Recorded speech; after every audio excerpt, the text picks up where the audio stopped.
Kia ora e te whānau i hiu karaiti. Happy New Year to you. Today we're considering the text for Sunday the 1st of January 2023. Hoo-hoo, another year is gone and a new year has started. May it be a rich one for all of us as we respond to the graces and the challenges that God puts before us. Today the text is Matthew chapter 2 verses 13 through to 23. It follows on from the story of the visit of the Magi, how 2 years earlier they had seen a star in the east. They'd made the preparations and they'd gone out on a journey to worship this one who's been born King of Kings and Lord of Lords. They come to Bethlehem where there's no expectation of such a birth, and it sets it on its ear. They make inquiries. The king Herod, he consults his theological experts and they say it's Bethlehem that you need to go.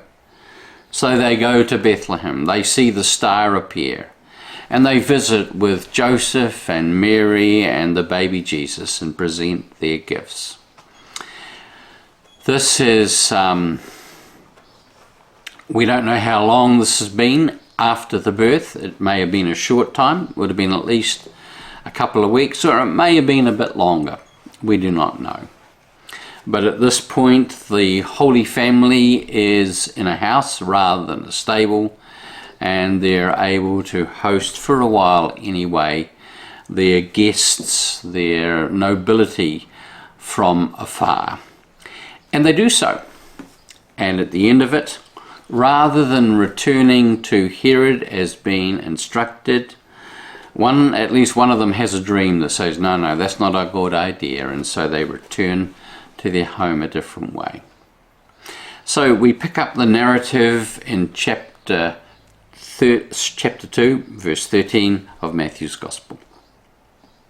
Now, after they left, an angel of the Lord appeared to Joseph in a dream and said, "Get up, take the child and his mother and flee to Egypt, and remain there until I tell you, for Herod is about to search for the child to destroy him." Then Joseph got up, took the child and his mother by night, and went to Egypt, and remained there until the death of Herod. This was to fulfill what had been spoken by the Lord through the prophet, "Out of Egypt I have called my son." When Herod saw that he had been tricked by the wise men, he was infuriated, and he sent and killed all the children in and around Jerusalem who were 2 years old or under, according to the time that he'd learned from the wise men. Then was fulfilled what had been spoken through the prophet Jeremiah. A voice was heard in Ramah, wailing and loud lamentation, Rachel weeping for her children. She refused to be consoled because they are no more. When Herod died, an angel of the Lord suddenly appeared in a dream to Joseph in Egypt and said, "Get up, take the child and his mother and go to the land of Israel, for those who were seeking the child's life are dead." Then Joseph got up, took the child and his mother and went to the land of Israel. When he heard that Archelaus was ruling over Judea in place of his father Herod, he was afraid to go there. And after being warned in a dream, he went to the district of Galilee. There he made his home in a town called Nazareth, so that what had been spoken through the prophets might be fulfilled. He will be called a Nazarene. Now, this starts, does it not, with a terrible story. I remember William Barclay, I think, speculating that up to 30 small boys may have died as a result of this purge in Herod's futile attempt to wipe out any possible threat to his throne or to his legacy.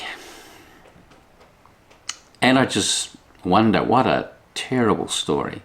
We're not going to be going into that today, but it's worth noting that Here is Joseph, he is warned, and one wonders about the parents of the other boys.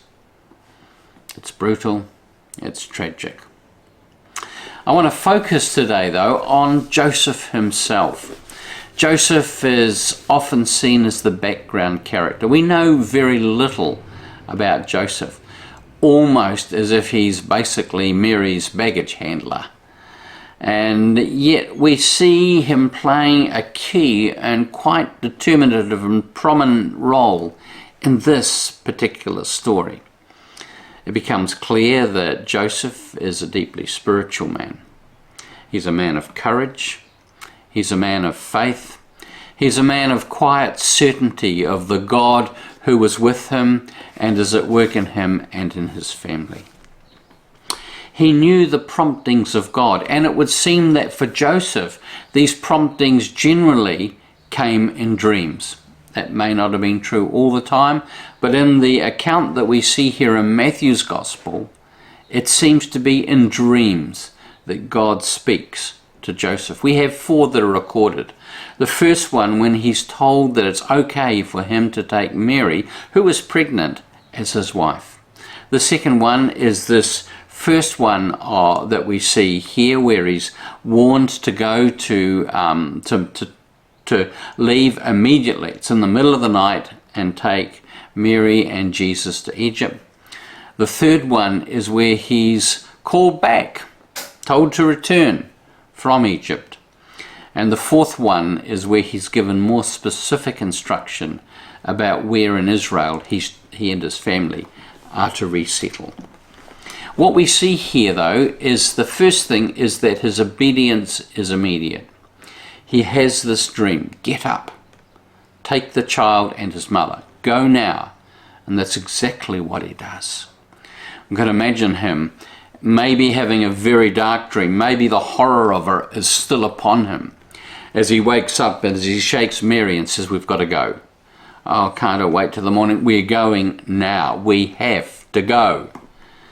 And so within half an hour, I suspect, they've got their bags packed, everything, they've got the donkey loaded up, and they're on their way out the door, perhaps around midnight, perhaps the small hours of the morning.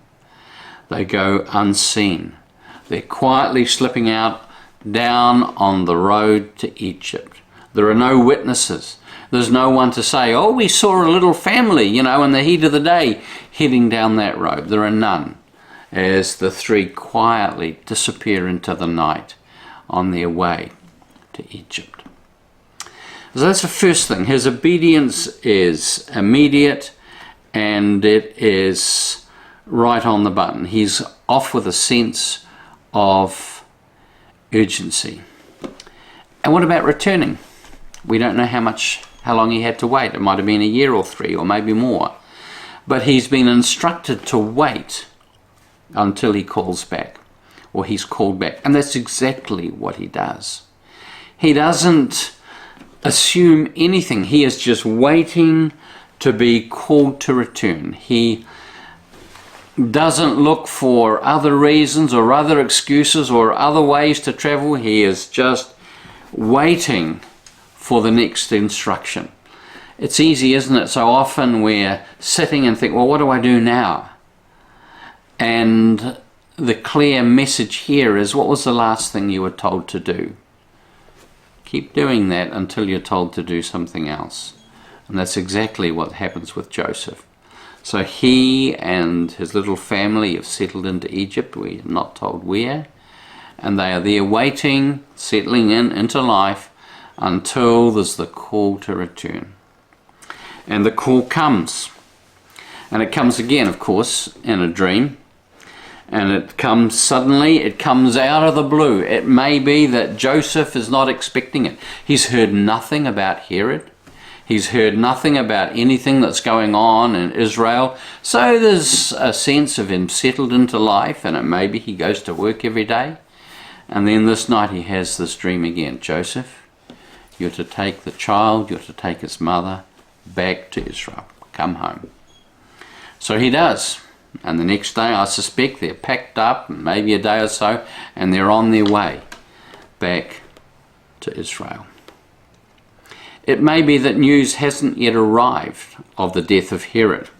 It may be that, I like to imagine that as they're travelling on the road back up from Egypt to Israel, they meet messengers coming the other way who are saying, Herod the Great has died. Herod the Great has died. And then they would have heard as they travelled also that Archelaus, his son, is reigning in Judea, has taken his place on the throne. And because it's a call to go back to where they'd come from Bethlehem, Joseph assumes that it's to Bethlehem they have to return. But he's filled with a deep sense of anxiety as he thinks about what this might mean. And I think this is another way in which God can speak to us, often can speak through our fear. And so here is Joseph, and he doesn't have peace about going back to Bethlehem, although he has no alternate instruction. And he's worried about what that will mean for the family. Interestingly, he then, as they're approaching Israel, they're coming up presumably through the Sinai desert, he has another dream. And it's a dream that says to go to Galilee, to return to Galilee. And he does, and they go and settle in Nazareth. Now, there's a real irony to this, which we'll come to in just a minute. Nazareth isn't mentioned in Matthew's Gospel as Jesus' hometown. The other Gospels all fairly well locate that, but it's not. And we find in Luke's Gospel, it's where Joseph and Mary both come from. They come from Nazareth. It's where the story starts. It's where they travelled to Bethlehem from.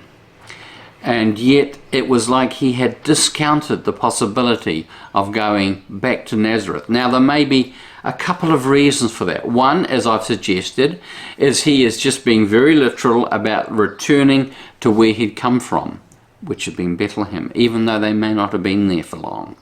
But the other reason is that if Bethlehem was unsafe for Jesus, Nazareth was even more unsafe. And here's the irony of the story. Nazareth sits on the lower reaches of a large set of hills that surround Galilee. And perched above Nazareth is a hamlet, little more than a hamlet. It's a village. It's a small town in the time of Jesus. Perched above it is a large city, which is not mentioned in the New Testament. It's called Sepphoris. It is the fortress base, the fortress headquarters of Herod Antipas, another one of the Herods. And it has a commanding view over the whole of Galilee. He's safe up there. He can see any enemies approaching. So Sepphoris looks down on Nazareth, which is barely 5 kilometers away. It's just a short walk down to Nazareth or up to Sepphoris. And it is here that Mary and Joseph come from. And so they're told to return to this place. This is where their family is. This is where their old friends are. It's like going back home, and that's exactly where they were.